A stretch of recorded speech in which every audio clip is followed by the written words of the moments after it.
咽喉肿痛，痛快出击！3金牌桂林西瓜霜含片，邀您收看前情回顾。我们已经在林中困了好几天了，缺吃少喝的。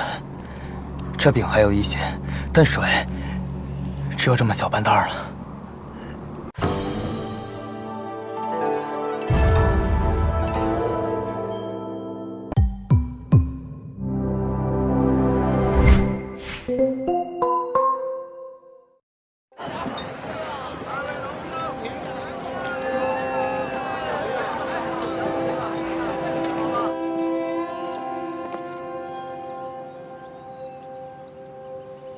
你乖乖等阿娘，阿娘要去谈点事情。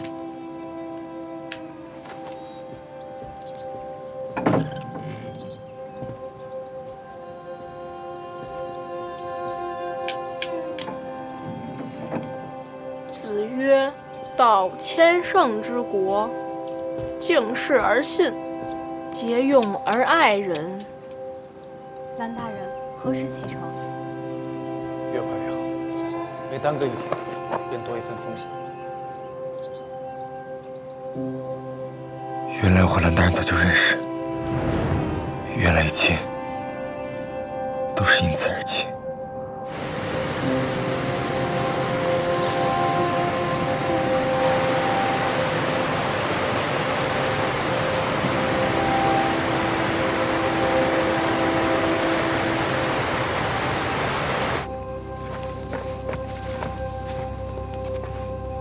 到家了，到家啦！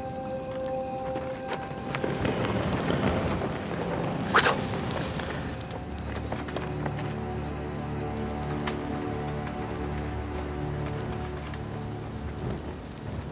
是玄机，他来干什么？一定是跟着我们来的。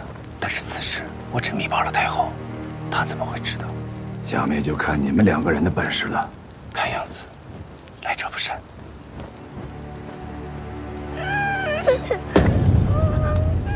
在那儿，你回去报信，我就拦住他们。可是大人，快跑！快走！蓝大人，快跑！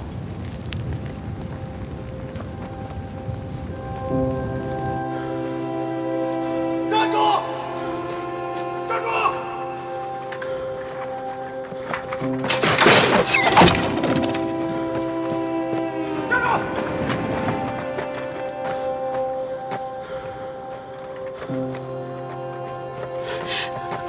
苦若，你记得阿娘的心病吗？阿娘把心病藏在了水面之下。如果有一天，你想知道阿娘是谁，都做过什么，你就去找到她，好不好？我们再玩一次捉迷藏，好不好呀？就像阿娘这样，如果你赢了。 阿娘就给你买好多的蜜饯，怎么样？还有这个，你一定要藏好。镜花水月树就是为了去除心病，手给阿娘，把眼睛给盖住。阿娘要藏起来了。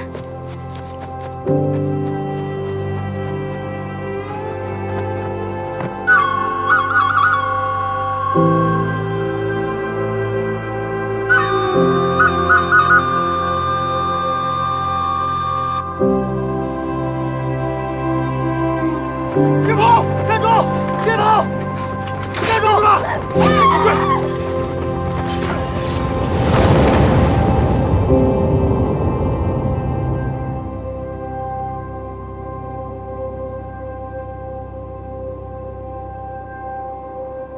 阿娘，我想起来了，我全都想起来了。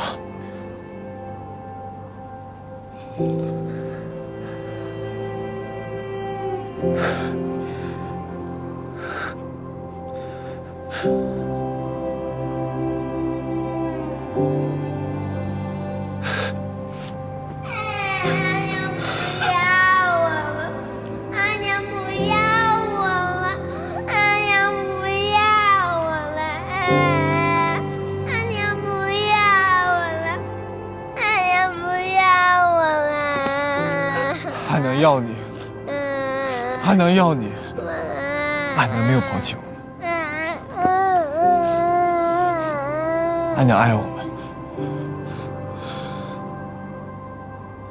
阿娘爱我们。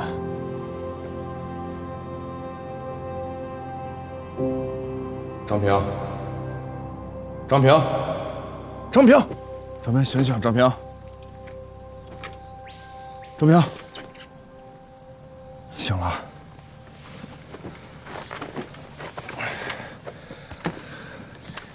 没事吧？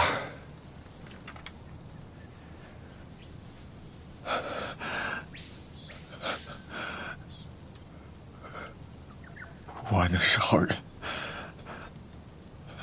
我的族人都是好人。阿娘没有抛弃我，阿娘是为了救我而死。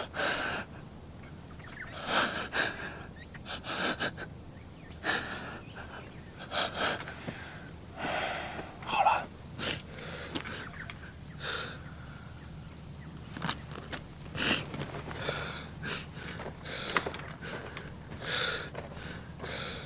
张平，这圣壶是做什么用的？没什么用途，是象征着敬畏自然的本性。我们部族世代沿袭医术，治病救人。净化水月术也只是一种去除性病的艺术。我阿娘当时一定知道自己活不久了，也知道我再也没有机会给她做净化水月了。她为什么还要嘱咐我去水下面找她的心病？你阿娘既然说过此话，一定意有所指。但是这心病不在心中，会在哪儿呢？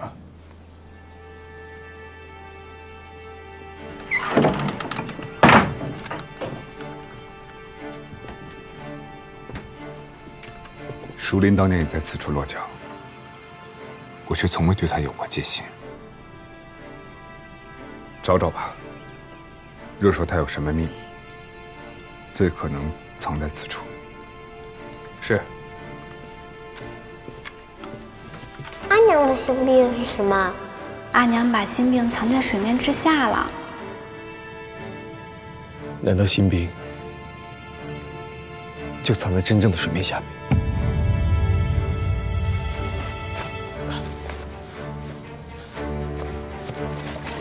快，快给张平帮忙！是。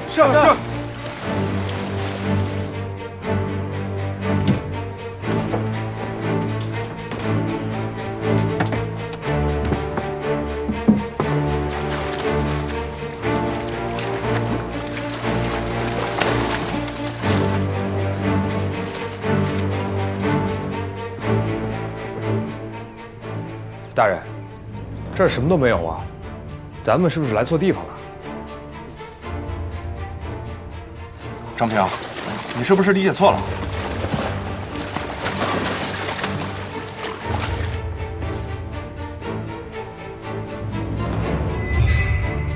旭东，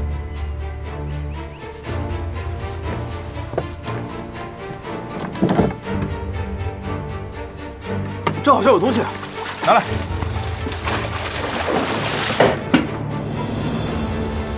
大人，给我。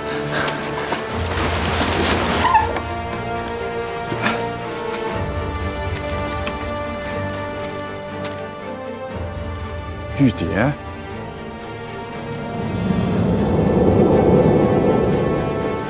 严父，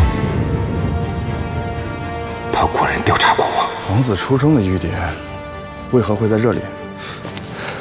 庆丰15年，难道玉蝶上的皇子就是当今圣上？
配置都已经查到了。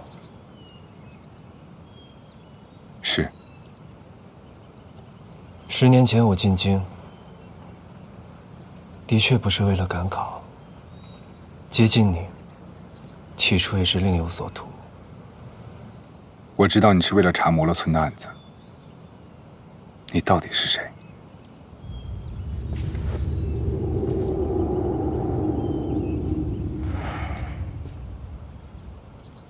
？10年了，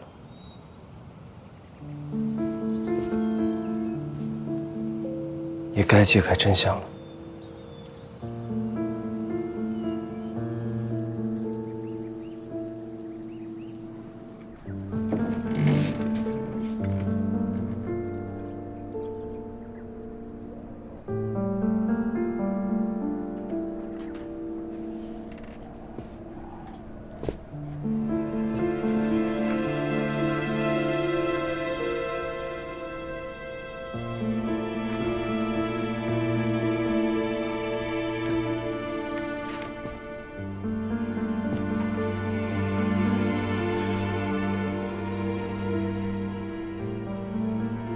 这就是我家。如果有什么线索的话，一定会在这里。这屋里怎么那么乱？像是被谁翻过一样。这是什么？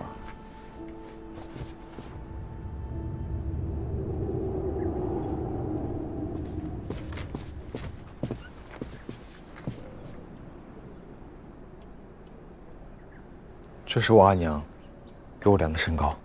怎么还记2个？我记得家里好像有个哥哥，但是他从来不跟我玩，总是坐在房间里安静的看书。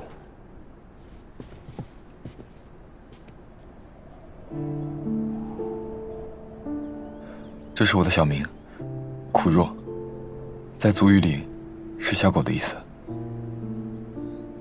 可是它为什么叫小龙呢？小龙，什么意思？这是我们摩罗村的习惯。村子里所有的小孩都叫小猫、小狗之类的，这样子的话好养活。可是小龙到底是什么意思？30年前，太后用回声阵调包皇子。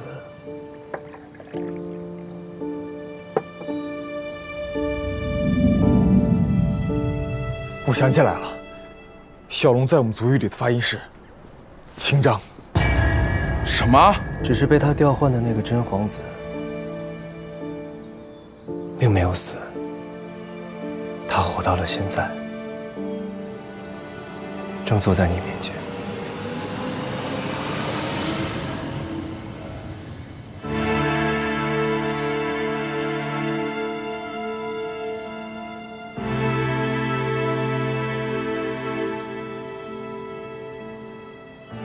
此事还要从张平说起。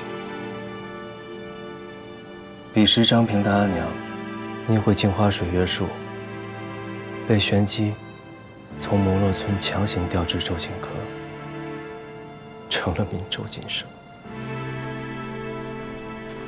阿娘有写手札的习惯，说不定会记下什么。好像藏在这里。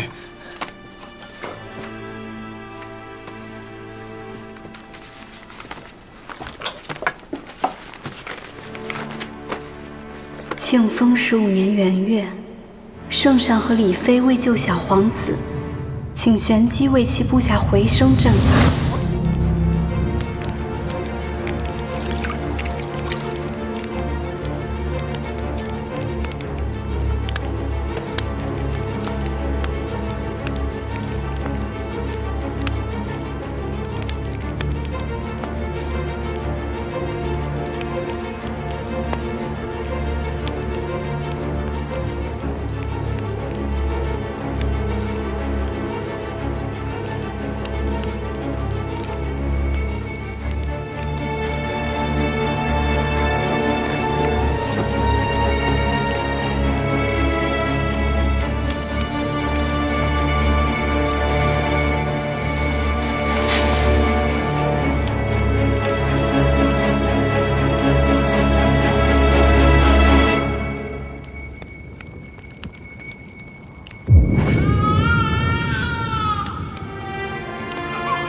术法施了2天2夜，连我自己都没有想到，小皇子当真又活过来了。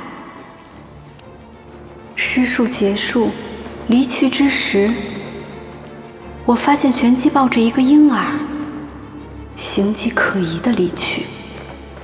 接下来阿娘写道，她一路跟踪，终于明白，玄机其实是将小皇子调了包，他把小皇子带到云霄山上，想把奄奄一息的小皇子和这个秘密永远地埋在地下。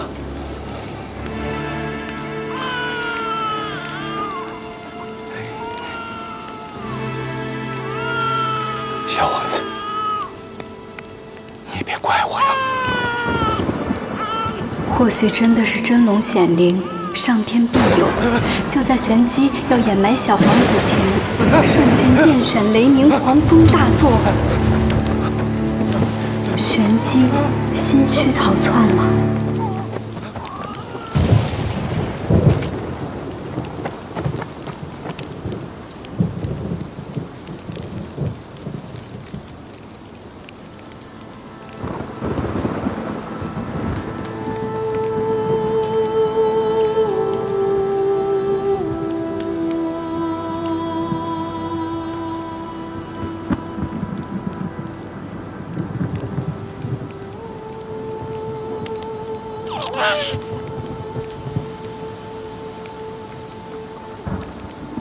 那一刻，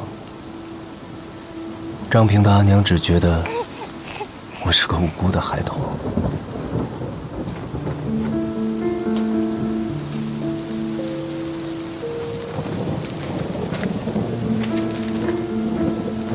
她于心不忍，便连夜带着我逃出京城。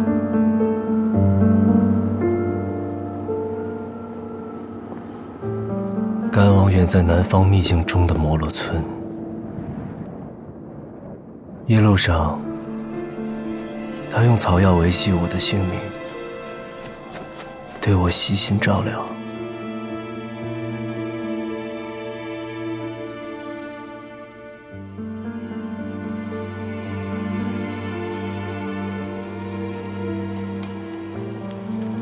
回到村中，又经族长治疗。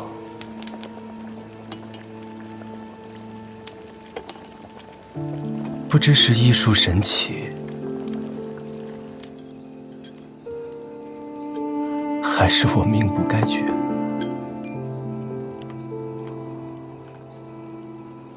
我的病竟奇迹般的被治好了。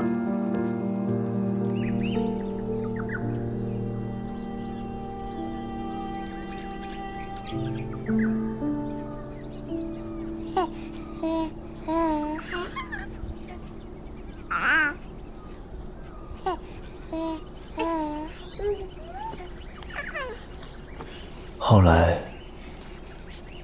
她便成了我的干娘。10年转瞬而过，我也长成了少年。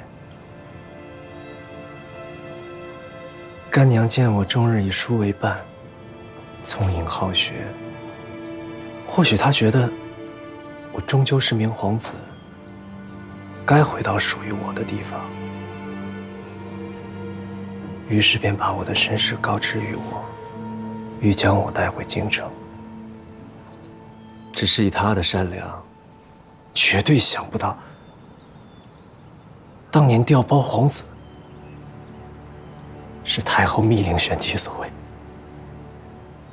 他一直觉得，当年是玄机受命为我施术回生，却力不从心，又怕先皇降罪，才私自用假皇子与我调了包。干娘询问我的选择，你想见你的亲生母亲吗？少年的我心高气傲，当然想回到京城，也想去见见我亲生的母亲。她便没再说什么，只是告诉我，事关重大，不能贸然行事。她会先去京城，找最负清正之名的兰陵大人商议。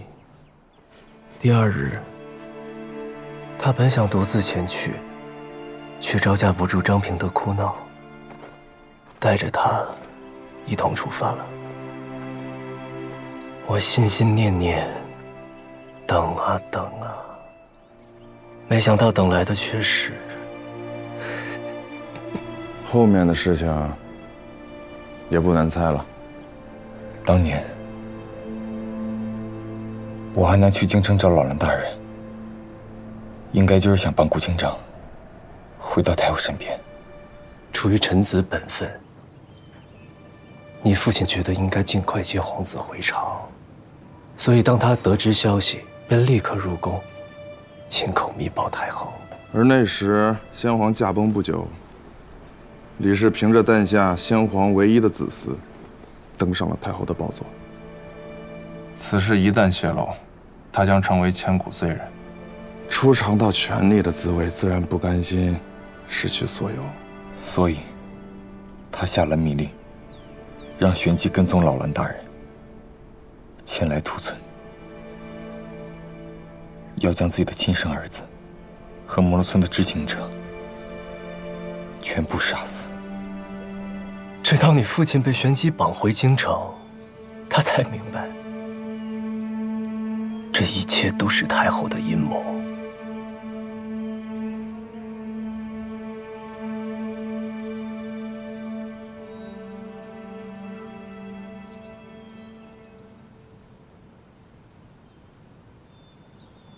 我父亲满腔忠贞，竟被太后如此利用。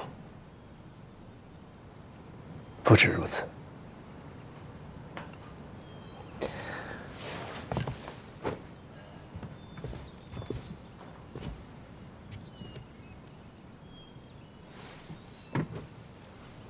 裴志，你可曾想过，若当年你父亲不曾通敌，那又是谁泄露了军情？军中朝政我都查过，但一无所获。你自然是查不到，因为此事是太后亲心所为。可太后呢？她怕引起众怒，牵连自己，便把这罪名转嫁到了你父亲头上。那他也不会认下这通敌叛国的千古罪名啊！你以为你是怎么活下来的？太后以你的性命为筹码，你父亲除了心甘情愿认下这罪名，他还有别的选择吗？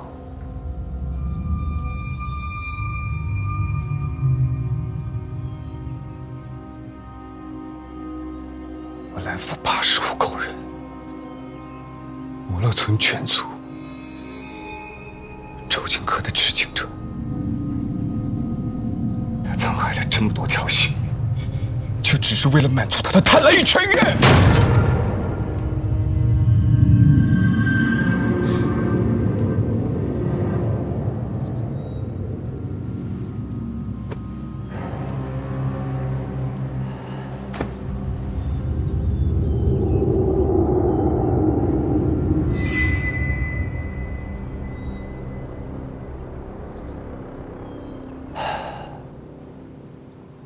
所以我此次回京，几番筹谋，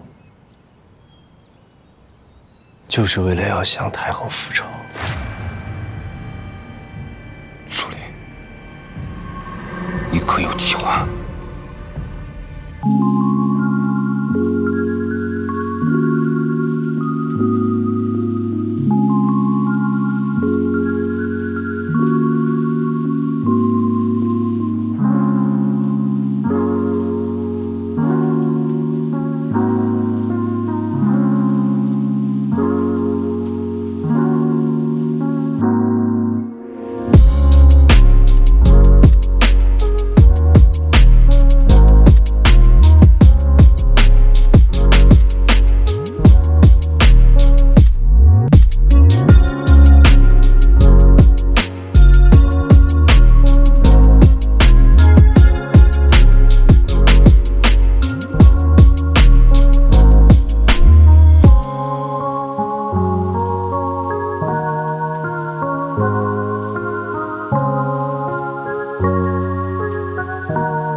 若想好了，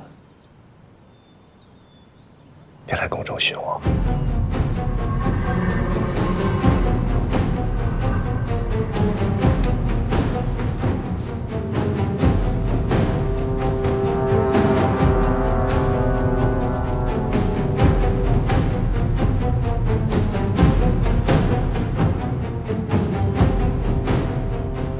镜湖先生已是过去，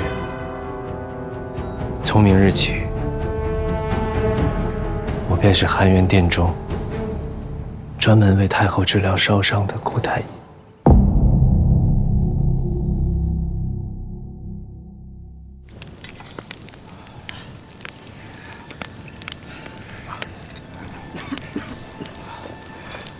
得亏你找到族中的药方，治这胀气还真管用。啊，这下南征军有救了。族中的药方都是用族语写的，我把军中用得上的都抄了一份。当然兵拿走吧。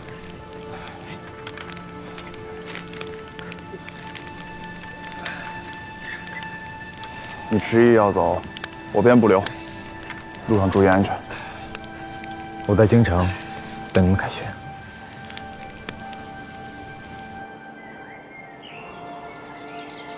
张平，你回京后如何打算？